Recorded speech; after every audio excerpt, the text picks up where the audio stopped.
इस फिल्म की शुरुआत होती है सैम नाम की एक लड़की को दिखाते हुए जो थोड़ी सी सेहतमंद थी। तभी वो कार्ड लेकर इस पर लिखा हुआ एक नंबर डायल करती है। अब ये कॉल जहाँ पर जानी चाहिए थी वहाँ जाने की बजाय एक लड़की के पास चली जाती है जिसका नाम एमिली था। पर इससे पहले कि वो फोन उठाती सैम कुछ सोचकर वो कॉल काट देती है। पर यहाँ सैम को पता नहीं चल पाता कि उसने कॉल कहीं और मिला दी थी। सैम एक गैस स्टेशन पर काम करती है पर वो बेचारी पूरी तरह अपनी जिंदगी से तंग आ चुकी है क्योंकि उसकी जिंदगी में ना तो उसकी कोई फैमिली थी और ना ही कोई दोस्त, इसीलिए वो इससे तंग आ चुकी थी। इसका बॉस और बाकी सब लोग भी इसका मजाक उड़ाते हैं और इसे परेशान करते हैं। इसीलिए सैम बेचारी अपनी जिंदगी से पूरी तरह हार चुकी है। इसका बॉस अपने बिगाड़े हुए कामों का जिम्मा भी इस पर लगाता है और वहाँ से चला जाता है। दूसरी तरफ हम उसी लड़की एमिली को देखते हैं जो कि काफी परेशान बैठी हुई थी क्योंकि उसे उसके दोस्त ने यहाँ पर बांध कर रखा हुआ था। उसके दोस्त ने उसे बेहोश करके रखा हुआ था और जब उसे होश आई तो वो देखकर डर गई कि मेरा दोस्त मुझे अगवा करना चाह रहा है। उसका दोस्त ऐसा इसलिए कर रहा था कि वो दिमागी तौर पर ठीक नहीं था और बार बार में वो एमिली को नशा देकर उसे बेहोश कर रहा था। क्योंकि एमिली को होश आ गई थी इसीलिए वो इसे दोबारा नशा देने के लिए उसके पास आया। तो तभी एमिली नशे को उसके मुंह पर थूक देती है जिससे उसके दोस्त को गुस्सा आ गया और वो इसे जोर से थप्पड़ मार देता है जिससे एमिली की ऐनक दूर जाकर गिरती है। क्योंकि इस बेचारी की नजर काफी कमजोर थी इसलिए ऐनक के बगैर वो तकरीबन अंधी ही थी। यहाँ तक के पास आने पर उसे ये तक नहीं पता चल सकता था कि मेरे पास कौन है। इसके दोस्त एमिली के हाथ पांव बांधे हुए थे जिससे वो आजाद होने की कोशिश कर रही थी। ये देखकर उसका दोस्त कहता है कि ऐसा करने की कोशिश ना करो और अगर तुमने मेरी बात ना मानी तो मैं तुम्हारी जान ले लूंगा क्योंकि मैं शिकारियों की फैमिली से हूँ, इसलिए मैं तुम्हें टुकड़े टुकड़े करके मार दूंगा। और अब ये सुनकर एमिली और डर गई थी लेकिन तभी वो अपना दिमाग लगाती है और इसे बातों में उलझाकर इसे अपने पास बुलाती है और फ्लैश लाइट उसकी आंखों में मारकर उसका ध्यान भटकाती है। इसी दौरान उसने अपने हाथ पांव भी खोल लिए थे। वो अपने दोस्त पर हमला करती है और मौका पाकर वहां से भागने ही लगी थी कि उसका दोस्त दोबारा से उसे पकड़ लेता है। तो अब उससे बचने के लिए वो पास में बड़ी बोतल उठाती है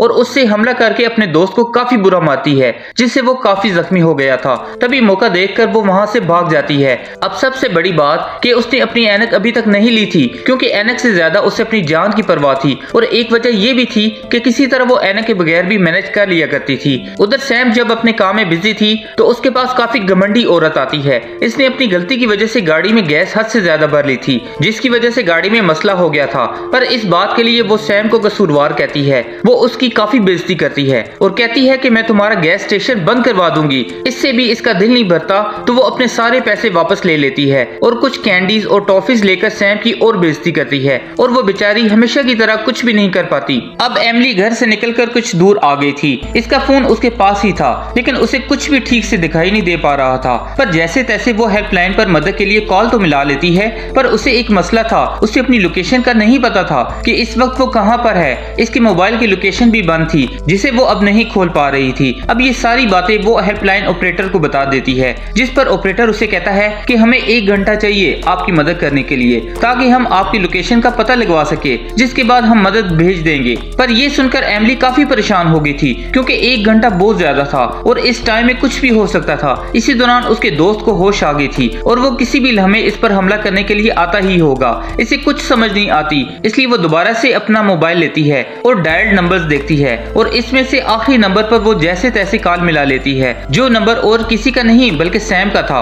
वो जैसे ही फोन उठाती है एमिली उसे अपनी सारी सूरत-ए-हाल के बारे में बताते हुए मदद मांगने लग पड़ती है। अब ये सुनकर सैम को लगता है कि ये कोई फ्रॉड कॉल है जो मुझे फंसाना चाहते हैं। अब वो फोन बंद करने ही वाली थी कि एमिली उसे सारी बात डिटेल में बताती है कि मेरा पुराना दोस्त जिसके साथ मेरी दुश्मनी बन चुकी है वो मेरी जान लेना चाहता है। मैं उससे भागकर कुछ दूर आ गई हूँ लेकिन अपनी मदद के लिए कुछ नहीं कर सकती। ये सुनकर सैम उसे मना कर देती है कि मैं तुम्हारी मदद नहीं कर सकती क्योंकि ये मेरे बस में नहीं है, तुम किसी और को कॉल कर लो। जिस पर रोते हुए एमिली कहती है कि प्लीज मेरी मदद करो क्योंकि मैं देख नहीं सकती, मुझे ऐनक लगी हुई है जो मेरे पास नहीं है। मुझे अभी की अभी सख्त मदद की जरूरत है। मुझे तो ये भी मालूम नहीं है कि मैं अगला नंबर मिला पाऊंगी या कि नहीं। तुम्हें ज्यादा कुछ नहीं करना, बस वीडियो कॉल करो और रास्ता बताकर समझा दो कि आगे कहां कहां जाना है। जिसके लिए अब सैम मान जाती है। ये दोनों वीडियो कॉल पर आती हैं जिसके बाद सैम उसे रास्ता बताना शुरू कर देती है। अब सैम की मदद से एमिली बचते बचाते हुए आगे बढ़ने लगी। कुछ दूर चलने के बाद सैम को एक रास्ता नजर आया और अब वो एमिली को इस तरफ जाने का कहती है। थोड़ा दूर आने के बाद जब एमिली को तसल्ली हुई कि अब मैं खतरे से बाहर हूँ तो वो एक जगह रुक कर सैम को अपने बारे में बताने लगती है कि मैं एक डॉक्टर हूँ और बचपन से ही मेरी नजर कमजोर है है, जिस वजह से मुझे हर कोई बुली करता था। इस वजह से मैं तंग आ गई थी और तभी मैंने फैसला किया था कि मैं ऐनक नहीं लगाया करूंगी ताकि इस तरह की चीजों का आसानी से मुकाबला कर सकूं। यही वजह है कि मुझे इस तरह भी ऐनक के बगैर रहने की आदत है। अब सैम भी उसे अपने बारे में बताती है कि तुम्हारी तरह मेरी भी यही सिचुएशन है। बचपन से लेकर अब तक लोग मुझे तंग करने से बाज नहीं आते, यानी कि इन दोनों की जिंदगी काफी हद तक एक जैसी थी। दूसरी तरफ एमिली आगे बढ़ रही थी। जहाँ पर सैम ने देखा आगे और रास्ता नहीं है, बल्कि वहाँ तो बड़ा सा कटा हुआ पेड़ पड़ा हुआ है। अब वो एमिली को वहीं पर बैठने का कह देती है। इसके बाद सैम इंटरनेट पर वीडियो देखकर एमिली को बताती है कि कैसे कैसे उसने अपने हाथ खोले हैं। जिसके बाद ये दोनों फैसला करते हैं कि हम दोनों पास में कोई झील या दरिया ढूंढेंगे, क्योंकि वहाँ पर जरूर कोई ना कोई होगा जिससे हम मदद ले सकेंगे। सैम उसे कहती है कि तुम महसूस करो और जहाँ से चिड़िया की आवाज आ रही है उसी तरफ जाओ। एमिली उसकी बात मानते हुए आगे बढ़ती है। दूसरी तरफ एमिली को जाते हुए उसका दोस्त देख लेता है, जिससे अब होश आ गई थी और उसके जख्मों पर पट्टी बंधी हुई थी। वो वापस अपने केबिन में चला जाता है क्योंकि उसके पास कोई हथियार नहीं था जिससे वो एमिली को मार सके।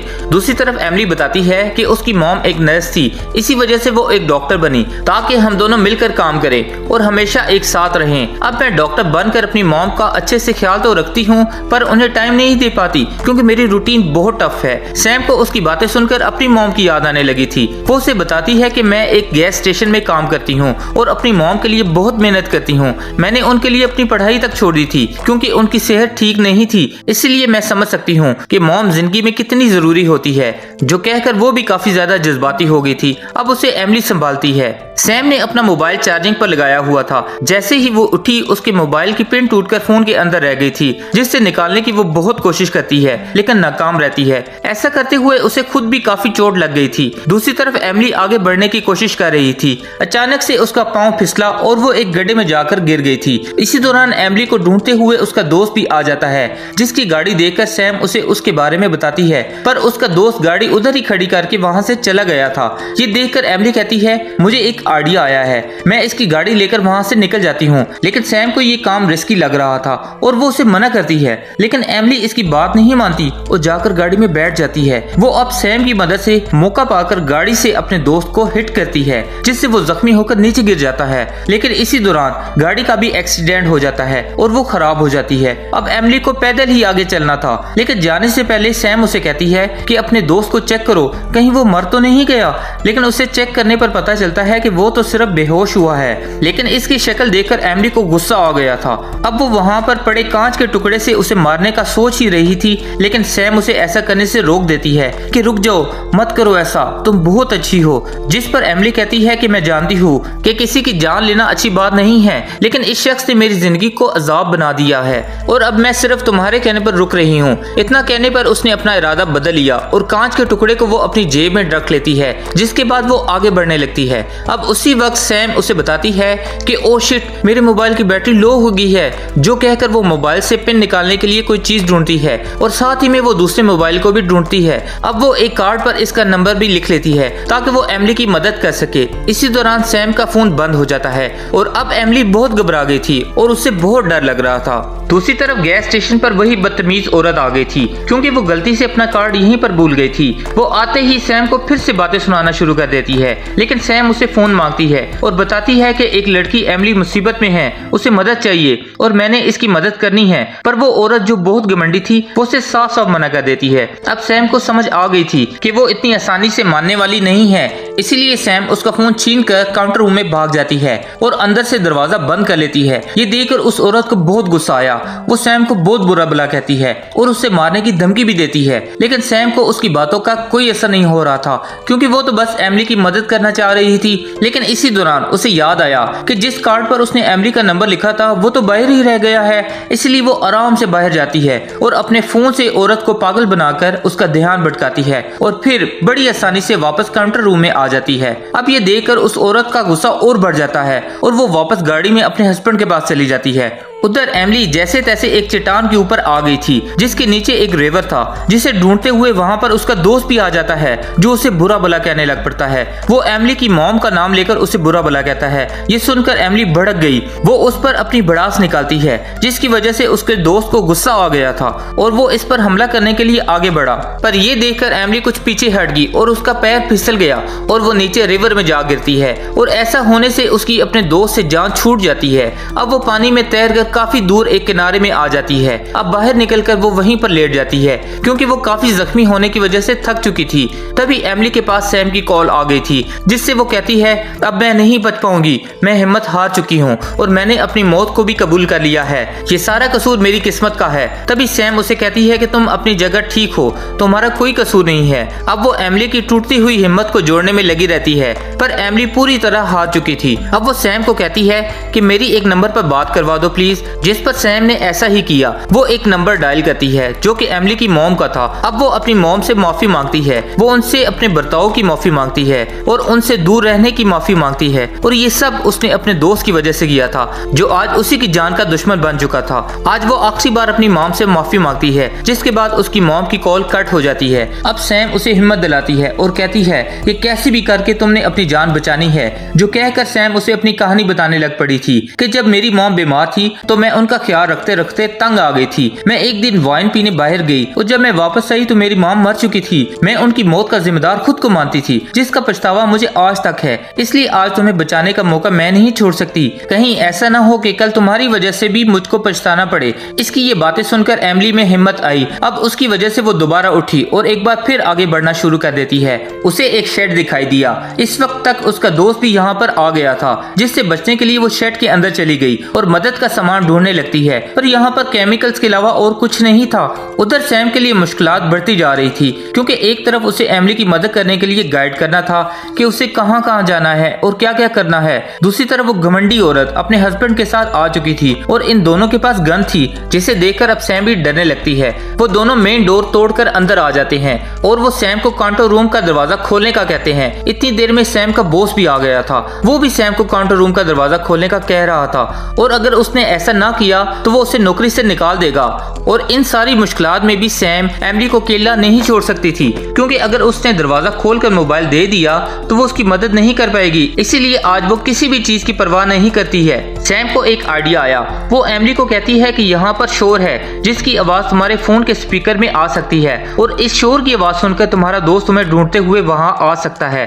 फिर वो उसे मैसेज टाइप करने लग पड़ती है कि जैसे ही तुम्हारा दोस्त बिल्कुल सामने टारगेट पर आया तुम इसे शूट करके मार देना और तुम ऐसा तब ही करना जब मैं तुम्हें मैसेज सेंड करूंगी। इतनी ही देर में उसका दोस्त आ ही जाता है जो एमिली को छुपा हुआ देखकर उसे शूट कर देता है। पर इसमें एक प्लान था और वहाँ पर एमिली मौजूद नहीं थी बल्कि उसकी जैकेट थी। और अब जैसे ही वो टारगेट पर आया सैम उसे मैसेज भेज देती है। अब जल्दी से एमिली अपने दोस्त पर केमिकल्स फेंककर उस पर हमला कर देती है, पर वो उसे अपने कंट्रोल में करके उसका गला दबाने लगा जिससे वो मरने वाली हो गई थी। अब ये देखकर सैम काफी घबरा गई। वो चिल्लाती है। अचानक से उससे याद आता है कि एमिली ने अपनी पॉकेट में कांच का टुकड़ा डाला था। वो उसे याद दिलाती है। एमिली को भी याद आ गया था। वो अपनी जेब से कांच का टुकड़ा निकालकर इस पर हमला कर देती है जिससे वो जख्मी हो गया था और अब वो मौका पाकर इसे जोरदार सी टांग मारती है जिससे वो नीचे जाकर गिरता है और ऐसे उसकी मौत हो गई थी। और इसी दौरान एमिली की मदद करने वहाँ पर पुलिस भी पहुंच गई थी क्योंकि उसने हेल्पलाइन पर कॉल की थी। दूसरी तरफ सैम का काम भी हो गया था, इसीलिए वो काउंटर रूम का दरवाजा खोल देती है जहाँ पर पुलिस ने आकर उसे गिरफ्तार कर लिया था। पर आज 8 सालों बाद वो बहुत खुश थी क्योंकि एमिली की जान बचाकर उसे बहुत तसल्ली थी। अब वो अपनी शर्मिंदगी से बाहर आ चुकी थी। अब हम 1 महीने बाद का वक्त देखते हैं जहाँ सैम को भी छोड़ दिया गया था और वो इस वक्त एमिली से ही बात कर रही थी। इन दोनों की बहुत अच्छी दोस्ती हो गई थी और वो आपस में 1 महीने से बातें कर रहे थे। एमिली उसे अपने बारे में बताती है कि मैं यहाँ बहुत खुश हूँ और अपनी मॉम के साथ हूँ। सैम बताती है कि मेरी भी जिंदगी बेहतर हो गई है क्योंकि मैंने वो फजूल सी नौकरी छोड़ दी है और तुम्हारी बात मान ली है कि मैंने फिर से पढ़ना शुरू कर दिया है और अब मैं अपनी जिंदगी बहुत बेहतर बना लूंगी। अब एमिली उससे पूछती है कि उस दिन तुम किस नंबर पर डायल कर रही थी जो गलती से मुझे मिल गया, लेकिन सैम उससे झूठ बोलती है। और अब जैसे ही वो कॉल बंद करती है सैम वो कार्ड फेंक देती है, जिसकी वजह से गलती से उसका फोन लगा था। असल में वो तो अपनी जान लेने का फैसला कर चुकी थी और उसने काउंसलर को कॉल की थी, लेकिन अब उसके जहन में ऐसी कोई नेगेटिविटी नहीं थी, इसलिए उसने ये बात अपनी दोस्त एमिली से छुपाई थी। और ऐसे खुशकिस्मती से इन दोनों की जिंदगियां बदल जाती है और ये कहानी यहीं पर खत्म हो जाती है।